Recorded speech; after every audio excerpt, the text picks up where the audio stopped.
Welcome back to the channel. Sorry I've been away for a bit with the work and, daughter's turning 1 on Sunday, been getting ready for that. But I finally found time to do a video and it's a game day video. Let's talk about what the Oilers have to do in order to beat the Toronto Maple Leafs, who are currently, I believe, last time I saw, they were sitting first place in the Northern Division. Now, coming off that brutal loss to Winnipeg 2 nights ago, Edmonton needs to come out and keep the pedal to the metal. They need to not let off, that first period against Winnipeg. As much as I like goal scoring and stuff, that was too tight of a game. Edmonton blew two goal lead, and then getting scored on 3 times in 3.5 minutes. Let's put that game in the past. It is what it is. So our starting lineup's going to be, not many changes in the first 3 lines. You're still going to have Nuge, McDavid, Puljujarvi, which I'll talk about Puljujarvi in a bit here. Kahun, Draisaitl, Yamamoto. Talk about Kahun for a bit today. Neil, Turris, Kazian, and then of course the fourth line, there were some changes. We got Nygard with Shore and Archibald. And you know what? I've really liked Devon Shore. We'll get into that too. Then of course you got Nurse and Baird, Jones and Larson, and Slater Cuckoo comes back into the game for Chris Russell. Him missing the last game against Winnipeg. I believe that was just a breather. He has came in and, just has played decent for the Edmonton Oilers. He's not that star player, but for his role, he has been playing decent. I believe Chris Russell's just getting a break.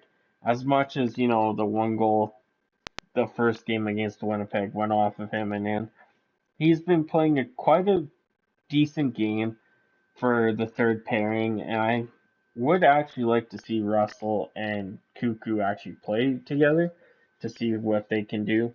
I know Tippett wants puck moving, but at this point, I'd rather take defense over puck moving. And those two on a line can shot block, can do everything for the Edmonton Oilers.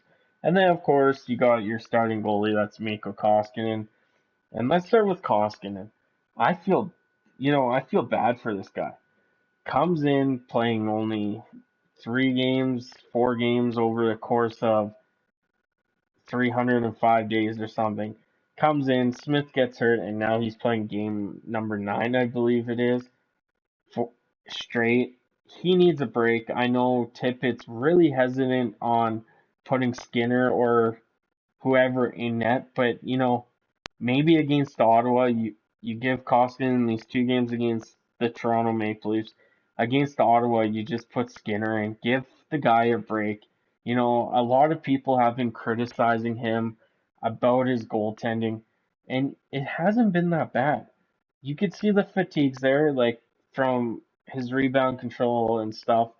Fatigue is going to play a huge part in Koskinen's game, and I believe, with some rest, he'll get back to where he was. He's working on his glove side.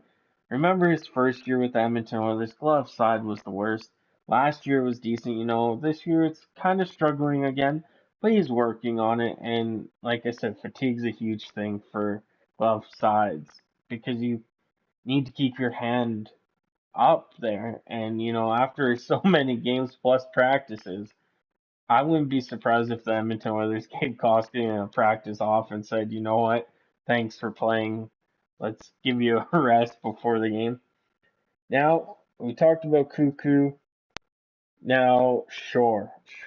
What can we say about this guy? Yeah, 5-on-5 numbers isn't the greatest, but he has came in on a PTO and showed the Edmonton Oilers his physical game, how he could play all sides of the puck, short-handed. His PK skills are decent, okay, the goal against, or that Montreal scored with him running into Koskinen. He was in a battle with Petrie and just tripped over Petrie. He tried his best, and I gotta give props for Shore. He's been playing pretty good considering where this Edmonton Oilers team is. And I believe he's been playing better than half the guys that's on the starting roster right now. And Tippett keeps just taking him out, putting him back in. Give the guy 4 straight games. See what he can do. You're not going to get better if you're going to sit in the press box. Now, the third line, Neal, Turris, and Kassian. Kassian played a decent game on a couple nights ago against the Winnipeg Jets. It almost seemed like his legs were under him. I think, getting swapped with Puljujärvi has sparked something in Kassian. He had a bunch of grade A scoring chances in that second period a couple nights ago. And one thing I want to stress out here is Neal is coming back from injury. We don't have 100% Neal, I don't believe yet. I believe he's fit to play. Mentally and physically, I don't think he's at 100%. Now, I want you guys to leave Turris alone. Everyone, play Haas over Turris. Do this. Well, Haas is still doing whatever Haas is doing. He was in quarantine. He was injured. Who knows what Haas is doing right now? He's still on the roster, I believe. But Turris is a right-handed shot for faceoffs. Yeah, maybe his 5-on-5 numbers aren't the greatest right now, but we need that right-handed shot. That's what killed us in the play-in round. We need that right-handed center, and Turris isn't going anywhere, no matter if you guys like it or not. Turris is here for the whole season. There might be games where he gets sit due to rest, but we can't take a right shot centerman off. Now, Kahun, he's just snake bitten right now. We could see some of the chemistry that him and Leon Draisaitl have. It shows with some of the passes they do and all that. But he's going to get on the scoreboard. I like this line. I know a lot of people are calling for the Nuge Draisaitl Yamamoto line again, and I wouldn't be opposed to seeing that. But Kahun is still playing in our top 6. I would like to see him with McDavid some if he can't get on the score sheet with a goal or something. But he's been playing pretty good. I think the likes of Kahun and Yamo for Dry, they're 2 smaller guys, not the biggest, but they're pesky little guys that somehow get the puck whenever they can. And, I think that benefits Draisaitl in a way. Now, our first line, Nugent Hopkins, McDavid, Puljujärvi. What can we say about Puljujärvi? Yes, I know the statistics for goals and assists aren't there, but since game 1, he has been playing really good hockey.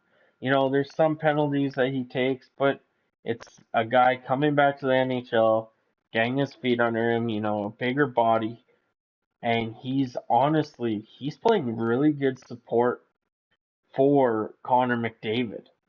Like, his support for McDavid is huge.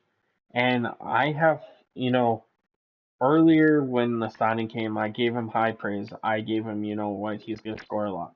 Maybe my scoring prediction isn't there, but the game he has brought, we can't be mad at it. Like, the physical game, the holding of the puck, it's magnificent of what the Puljujärvi we seen a few years ago to the Puljujärvi we see now is nothing alike. So that's the lines and my opinions on guys so far. We do have some roster moves that were made by the Edmonton Oilers. Joakim Nygard has been brought up to the NHL from the taxi squad. Same with Devin Short, but Jujhar Khaira and Patrick Russell have been put on the taxi squad.